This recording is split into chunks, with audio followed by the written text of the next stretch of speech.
When I chose to come forward against Lee Stobby for his sex crimes against me on July 27th, later that evening I got a cease and desist letter from his real estate attorney, which was very threatening toward me.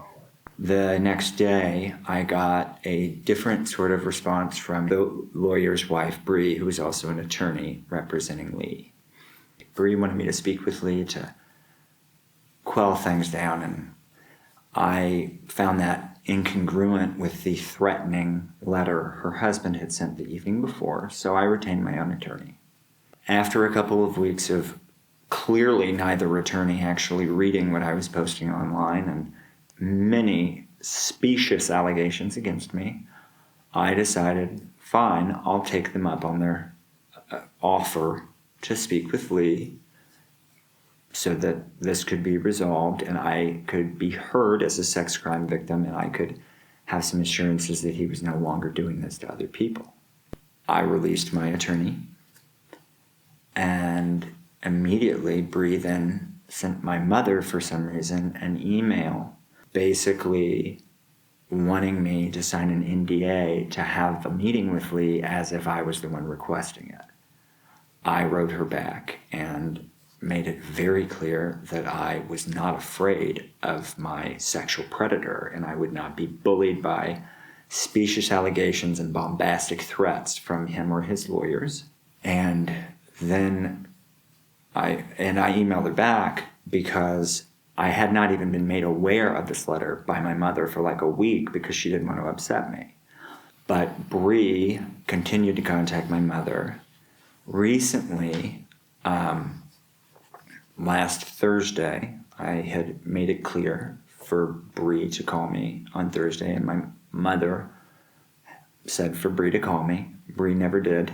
On Saturday, I left Bree 2 voicemails, articulating the fact that this upcoming week was the anniversary of my brother's disappearance and death. My brother had been the victim of a rape, and he took his own life as a result.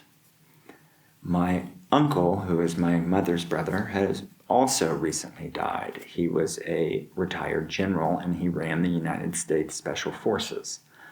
This week is sacred to my family because me and my mother always spend it together in a somber time celebrating my brother's memory.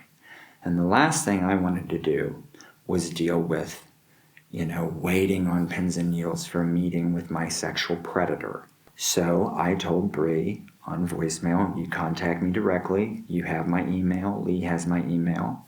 If he wants this finished, if he really wants to have a meeting with me, let's get it done.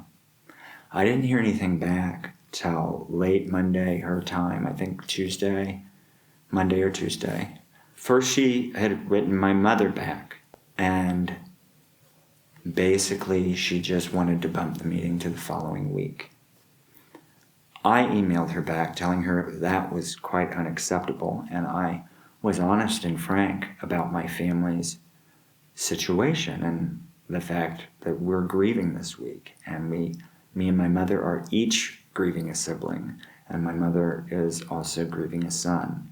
And if Lee wanted this handled in a private forum, that they could get back to me very quickly, because I emailed at 9 a.m. Pacific time, just after 9:05, gave them until lunchtime, 1:05 p.m., to get back to me, knowing that Lee wakes up very early and he would be working already and he could be contacted. And I set that timetable because they initially requested the meeting on July 28th, and it was September 8th. And the meeting seemed elusive and like it was just a stall tactic to get them, from them to get me to stop posting things. But really, I just wanted to not ruin Lee's life. I wanted to warn people about Lee or to get Lee to stop. Bree sent me back an email. First she had written my mother back, and then I wrote her with those demands that 4 hours, you have 4 hours to get back to me. And all of a sudden, she's back to requesting an NDA if I want to talk to Lee this week. Otherwise, it's going to be several weeks.